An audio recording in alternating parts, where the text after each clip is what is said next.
కడపలో షర్మిల గెలిచే అవకాశం ఉంది. స్ట్రాంగ్ రూమ్ల వద్ద ఈవీఎంలను భద్రంగా కాపాడాల్సిన బాధ్యత పోలీసులదే. ఉండిలో గెలుపు నాది. పిఠాపురంలో పవన్ కళ్యాణ్ కు 55,000 మెజారిటీ వస్తుంది. వైసీపీ హయాంలో ఏకపక్షంగా వ్యవహరించిన పోలీసులపై చర్యలు తప్పవు అని ఎంపీ రఘురామకృష్ణంరాజు అన్నారు. అంటే ఒక రకంగా ఇప్పుడు ముఖ్యమంత్రి పాలన ఏమీ లేదు. మరి ఇప్పుడు ఈ సంఘటనలన్నీ చూసి వాళ్ళు పిలిచిన తర్వాత చీఫ్ సెక్రటరీని కూడా మార్చవచ్చు. ఖచ్చితంగా ఆయన వైఫల్యం కాకపోతే ఇంకెవరి వైఫల్యం?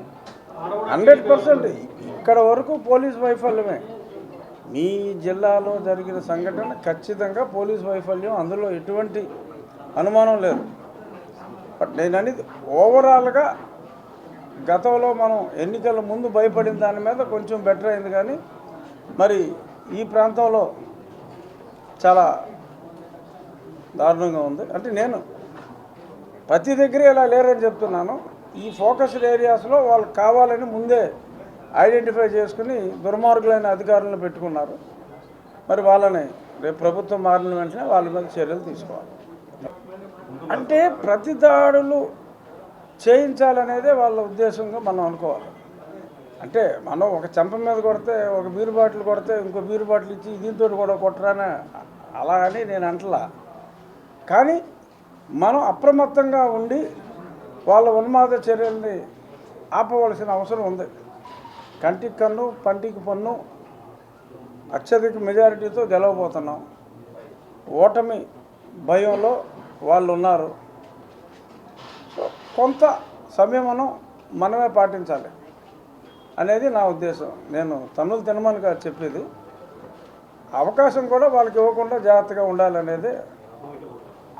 ఐపాక్ మీటింగ్లో ఆయన మాట్లాడిన దానికి నాకైతే నవ్వొచ్చింది. అదొక ఏదో కామెడీగా అనిపించింది. 150 కన్నా ఇంకా ఎక్కువ సీట్లు వస్తాయని. మరి నాకున్న సమాచారం మేరకు వాళ్ళ కడప జిల్లాలో మరి వైఎస్ అవినాష్ రెడ్డి మీద వైఎస్ షర్మిల గెలవబోతుంది అనేది ఆల్మోస్ట్ అందరి అభిప్రాయం. Avinash Reddy maybe in third position అని కూడా అంటున్నారు. సో ముందు కడప సీటే పోయిలో ఉంది. ఆయన 22, 23 ఎంపీలు వస్తాయి, 151 పైగానే ఎమ్మెల్యే స్థానాలు వస్తాయి అని అంటే అది నాకైతే సంధి ప్రలాపనలా అనిపించింది. సంధి ప్రలాపన. ఇప్పుడు మీకు ఈవీఎం సెంటర్ దగ్గరికే ఈ రేంజ్లో మారణాయుధాలతో వచ్చేసారు అంటే మరి అది ఇక్కడ జరిగిన సంఘటన ఒక ఇండికేషన్. వాళ్ళు ఓటమికి అంటే వాళ్ళకి తెలుసు ఓడిపోతున్నామని. సో ఈవీఎంలని ధ్వంసం చేస్తారు అనే అనుమానం ఇప్పుడు ఓవరాల్గా కూడా వచ్చింది. ఎలక్షన్ కమిషన్ ఆఫ్ ఇండియా కూడా లేఖ ద్వారా తెలియజేశాం. ప్రతి చోట ఈవీఎంల దగ్గర అత్యధిక బందోబస్తు పెట్టాలని చెప్పి ఆల్రెడీ అక్కడ ఢిల్లీలో ఉన్న రవీంద్ర కుమార్ గారు కోరటం జరిగింది. కనకమేళ్ళ గారు, ఎక్స్ఎంపీ గారు. డెఫినెట్గా సెక్యూరిటీ మరింత పెంచుతారు. అదర్వైజ్ వీళ్ళు ఈవీఎం బాక్సులు బదులు కొట్టి మళ్ళీ రీపోలింగు లేకపోతే మళ్ళీ ఎలక్షను అడిగే దిశగా కూడా వాళ్ళు వెళ్ళొచ్చు. అటువంటి ఉన్మాద స్థితిలోనే వాళ్ళు ఉన్నారన్నమాట వాస్తవం. బట్ ఎలక్షన్ కమిషన్ చాలా సీరియస్గా తీసుకుంటుంది ఇటువంటి. ఎందుకు ఇవాళ మనకి ఈవినింగ్ ఆ డీజీపీ వాళ్ళు బయటకు వచ్చిన తర్వాత వాళ్ళ ప్రెస్ మీట్లో కానీ వీటిల్లో తెలుస్తుంది. అసలు సిఎస్ గారిని మార్చేస్తే గొడవలు మంచి అధికారులు.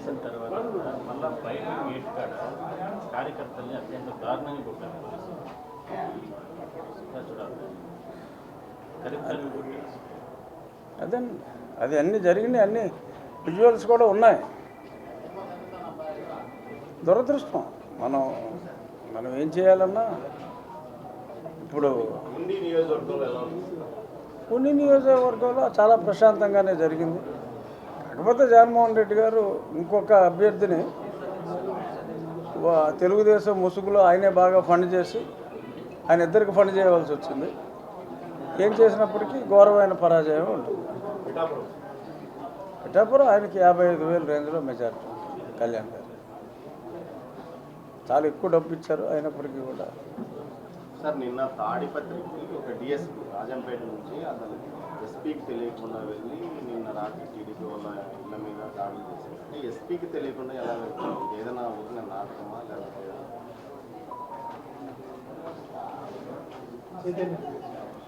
అన్నిటి మీద కామెంట్ చేయలేము. కొన్ని చోట్ల సంయమనం పాటించాలి. ఇప్పుడు దాకా నేనే సంయమనం పాటించాలని చెప్పి మరి నేనే పుసుకునేమో అనకూడదు. చూద్దాం, ఎక్కడికి వెళ్తారండి, ఆఫీసర్లు ఉండాలిగా, ఇక్కడే ఉంటారు, దాని మీద ఎంక్వైరీలు ఉంటాయి, అందరి మీద ఉంటుంది ఎంక్వైరీ. ఇప్పుడు నన్ను ఒక 5 ఆఫీసర్లు హింసించారు, ఓ డీజీపీ ర్యాంక్లో ఉన్న అతను మానిటర్ చేశాడు. సో వీళ్ళందరినీ వదిలేదేమీ లేదు. నన్ను ఎవడు కొట్టాడో వాళ్ళ పేర్లన్నీ ఉన్నాయి. అలాగే ఎవడి మీద ఏ పోలీసు కూడా ఎవరిని కొట్టకూడదు. సో చట్టాన్ని అతిక్రమించిన వాళ్ళందరి మీద ఊరుకునే సమస్య లేదు. వాళ్ళందరినీ న్యాయపరంగా, నన్ను కొట్టాడని చెప్పి 5 పడుకోబెట్టి నేను కొట్టను, బట్ న్యాయపరంగా కొట్టినందుకు వాళ్ళకి శిక్ష పడుతుంది తప్పకుండా.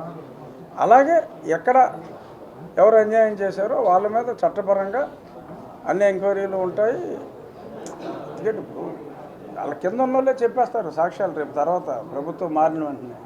సో చర్యలు తీసుకోవడం పెద్ద కష్టమేం కాదు, కాకపోతే మనం తీసుకోవాలి కంపల్సరీగా. ఇవాళ ప్రజలు హర్ట్ అయి ఉన్నారు, వీళ్ళ పోలీసుల ద్వారా వీళ్ళు చేసిన దుశ్చర్యలకి ప్రజలు చాలా హర్ట్ అయి ఉన్నారు. సో డెఫినెట్గా ప్రజలు కూడా వాళ్ళు చేసిన అన్యాయాలకి వాళ్ళు శిక్షించబడాలి అనే కోరుకుంటున్నారు. వీళ్ళు శిక్షించాలి అని కోరుకోవట్లేదు, బట్ తప్పు చేసిన వాళ్ళు శిక్షించబడాలి అని ప్రజలైతే కోరుకుంటున్నారు. డెఫినెట్గా ఆ ప్రజల కోరిక ఖచ్చితంగా నెరవేరుతుందని నేను అనుకుంటున్నాను. లోకేష్ గారు కూడా క్లియర్గా చెప్పారు. అదే